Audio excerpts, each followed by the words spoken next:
Hey guys, Matty Miller with Pursuit Real Estate. Hope you guys are well. And because I haven't done one of these in a little while, we're going to look at our market as a whole. So we're going to do a little quick trends and where is the market heading and what have we seen so far this spring. And we're going to break that down, what that looks like for buyers and sellers alike. All right, guys. So when we talk about the market, a lot of people want to talk about pricing and, hey, where do I need to price this when I go to list? When do I need to price this if I want to purchase? What am I willing to afford? And what's that market look like? And while looking at a median sales price doesn't always make sense, you can obviously see here that in our median sales price, we're down a little bit over last year. Last year was not necessarily the height of the year. We are peak of this market back in 2024, and we're definitely seeing that continually fall off. And what we've seen in the springtime so far for sellers, not great news. For buyers, pretty good news. So what we're looking at is new pending sales. And that's, if you guys have followed along, I like to look at the amount of activity that's going on in the market.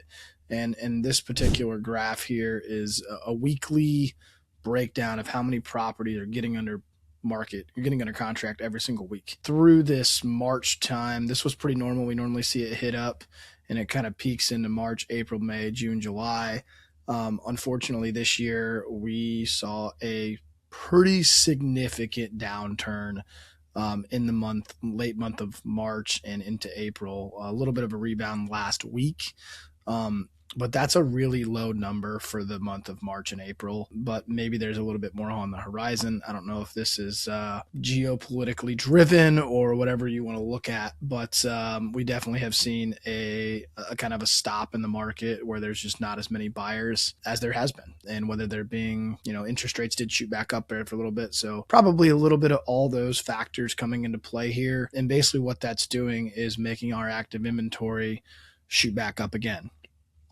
So properties are sitting on the market for longer. We're back up over 10,000 listings. We were at 12,000 at the peak of last summer, and 2025, wasn't a great year to sell. So there was a lot of people that tried to sell and couldn't. So they turned them into rentals or whatever that situation is. So what does all this mean, right? So we have an active inventory that's growing. We have less properties going off the market than coming on. And when I say properties coming on, basically we just want to go to new listings and kind of see that.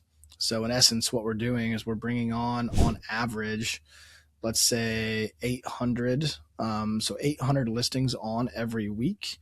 And we are only putting, according to our recent data, we're only putting, let's say 400 on average under contract each week. So that's obviously going to result in an increased inventory, which is good for buyers, bad for sellers. Sellers, you will need to be willing to negotiate at this point of who is offering on your home. Chances are we're not seeing a ton of properties unless they're priced really well go for asking price or over.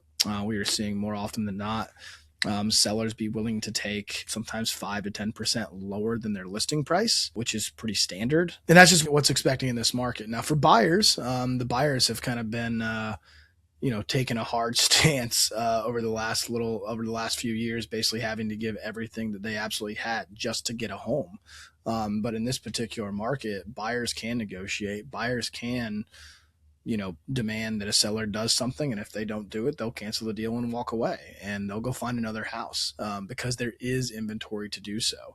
So buyers can be patient. Buyers can negotiate. Sellers, I kind of described it as a pond.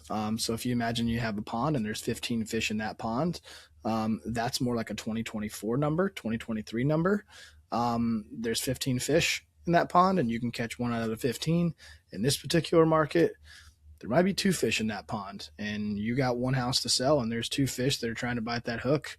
If you don't want to negotiate with one fish or the other one, chances are your property might be sitting for a little while. That's what the market's telling us. And obviously, as always, we can break these numbers down by neighborhood, by zip code, by county, by a specific area, and kind of show you those numbers, and then look at obviously even drill deeper down into what is available in the neighborhoods as well. So that is kind of an update on our market. We are slower than we have been for sure. The ball's definitely back in the buyer's court. There's no doubt about that. So if you guys have any other further questions or are thinking about listing or you're thinking about potentially purchasing, let me know. My name is Matty Miller with Pursuit Real Estate. Talk to you guys soon.